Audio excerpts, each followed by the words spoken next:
யோகபேத். யோகபேத் என்கிற பேரை நம்மில் அநேகர் கேள்வி கூட பட்டிருக்க மாட்டோம். வேதத்துல 2 முறை மட்டுமே யோகபேத் என்கிற பெயர் வருகிறது. யோகபேத் என்பதற்கு கர்த்தரின் மகிமை என்று அர்த்தம். அவள் கணவன் பெயர் அம்ராம்.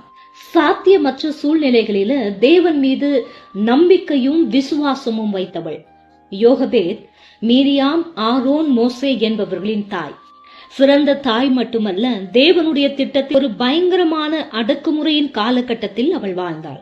அவர்கள் அடிமைகள் ஆக்கப்பட்டிருந்தார்கள். அடிமைகளுக்கு பிறக்கும் ஆண் குழந்தைகளை எல்லாம் கொன்று போட வேண்டும் என்கிற சட்டம் அவர்கள் வாழ்ந்த தேசத்தில் விதிக்கப்பட்டது. இந்த நேரத்தில் யோகபேத்துக்கு ஒரு ஆண் பிள்ளையை தேவன் கொடுத்தார். யோகபேத்துடைய விசுவாசம் சோதிக்கப்பட்டது. யோகபேத் விசுவாசத்தில் செயல்பட்டாள். தன் பிள்ளையை காப்பாற்றுவதற்கு அவள் முடிவு செய்து ஒரு நாணல் பெட்டியை எடுத்து அதில் கீழ்பூசி தன் குழந்தையை அதில் வைத்து ஆற்றங்கரையோரத்தில் உள்ள நாணல்களில் கிடத்தினார். அவளுடைய செயல்கள் தேவனுடைய திட்டத்தில் அசாதாரணமான நம்பிக்கையை வெளிப்படுத்தினது. பார்வோனின் மகள் அந்த பிள்ளையை பார்த்து இரக்கப்பட்டு தன் சொந்த மகனாக தத்தெடுத்து கொண்டார். அந்த பிள்ளைக்கு மோசே என்று பெயரிட்டார். யோகபேத் கூலிக்கு பால் கொடுக்கும் தாயாக மாறினாள். தேவன் செயல்பட்ட விதத்தை பாருங்க.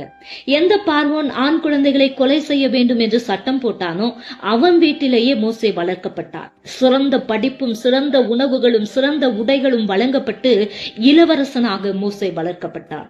ஒரு தாயாக யோகபேத்துடைய பங்கு சிறந்த தலைவர்களை தேசத்திற்கு கொடுத்தது. அவளுடைய 3 பிள்ளைகளும் தேவனுடைய பணிக்கு தனித்துவமாக அவர்கள் பங்களித்து சிறந்து விளங்கினார்கள்.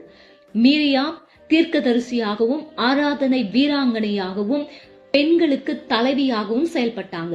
ஆரோன் பிரதான முதல் ஆசாரியனாய் விளங்கினார்.